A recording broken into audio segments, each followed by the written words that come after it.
Hey, I am back from playing my first Caribbean cruise. It was fun, kinda. I will have all the pictures and the videos up on my Instagram, Von Fry, and you can hear all about the trip on the next episode of our podcast. Even my mom has a podcast available on Spotify and Apple Podcasts. But I came home just in time to partake in the Super Bowl festivities, the game, the commercials, the halftime, whatever. Yeah, this isn't going to be the first video up on YouTube complaining about this, but it's mine, and yeah, into it, let's get. Right, so first up, I thought the game was abysmal. The Chiefs' offense was not clicking. Almost every snap was in the shins of Patrick Mahomes. I have no idea why that is ideal from the shotgun, but hey, I'm not an NFL quarterback.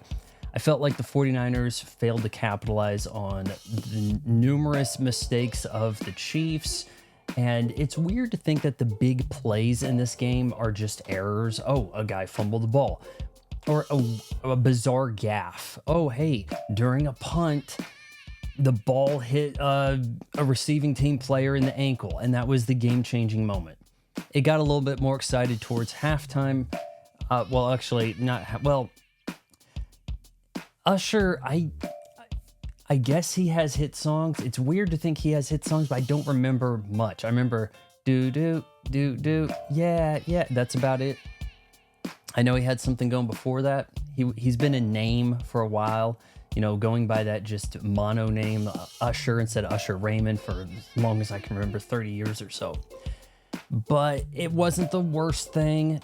It's kind of in this weird area what we're getting to with the halftime shows, where it's like, are we going to have repeated acts? Are we going to have Beyonce again? Because we're running out of people that have a deep enough catalog to visit their hits. Or is it going to be like somebody new, Billie Eilish plus some of her friends, and Billie Eilish X that Rodrigo gal with the boobs, whatever her name is. Is that what we're gonna do?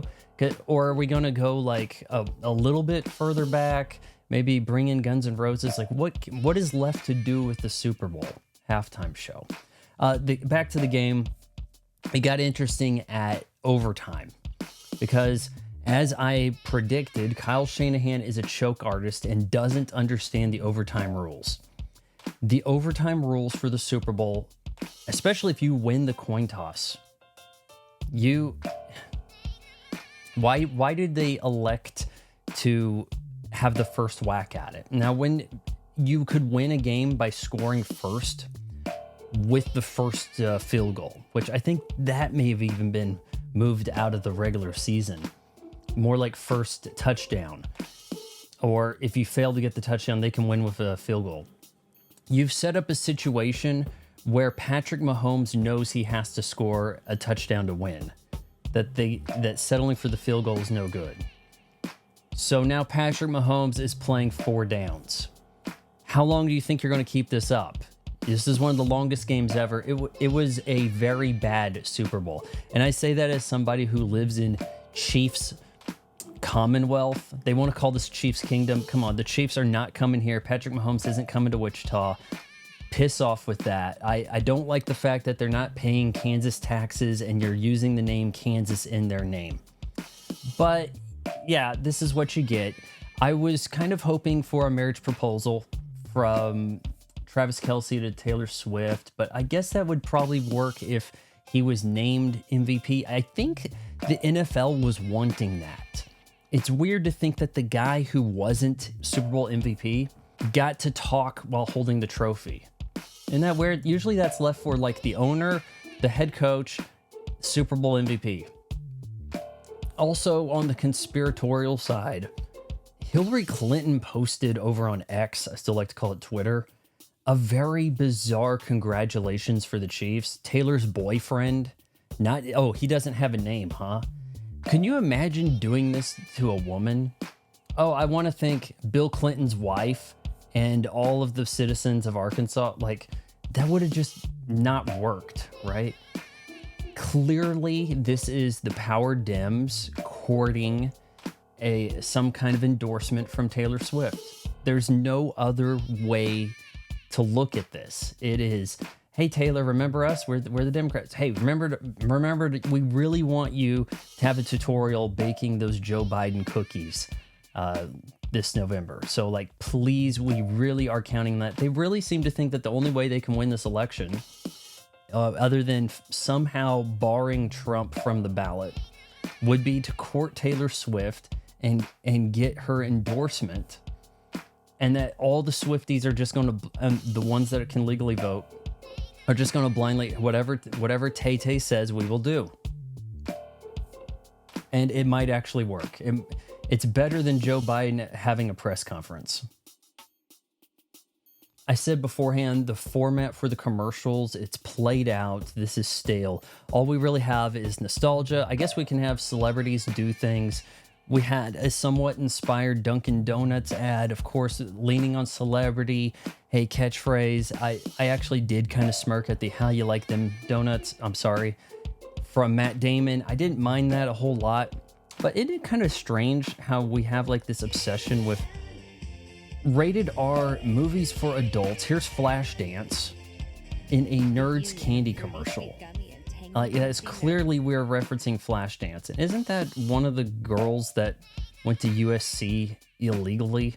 You know, she didn't bribe USC directly. She bribed somebody else, so she got in trouble. But it doesn't end there. T-Mobile.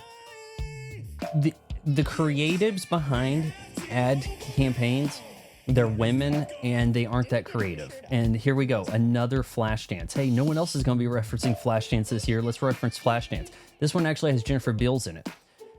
Would that not make you think that surely there is a Flashdance reboot or streaming series continuation remake of some kind, retelling in the process?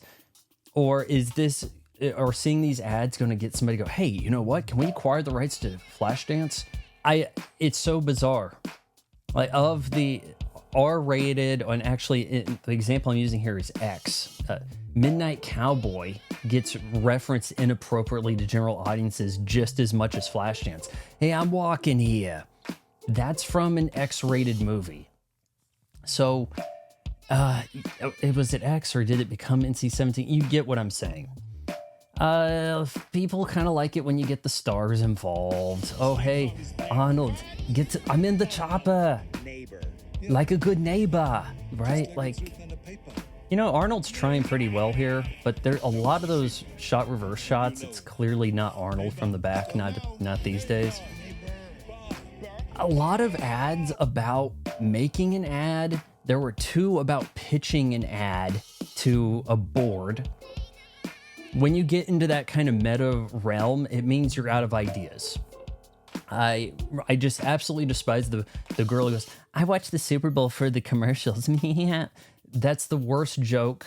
It's been played out for 20 years plus, and the ads are not worth checking out. And they show so many of them beforehand.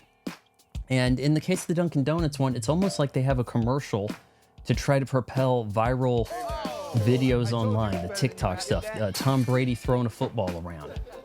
It's actually somewhat more effective than this traditional ad, paying $7 million for 30 seconds. Everybody knows about Temu now. We saw the same ad 3 times. Did that mean that they paid $21 million? Doesn't matter. It's cheap crap from China. What did you think of the game? Were you rooting for the 49ers, the Chiefs? I want to know in the comments below. What ad was the best? You know, that too. Leave a like, share, comment, subscribe, ring the bell for notifications.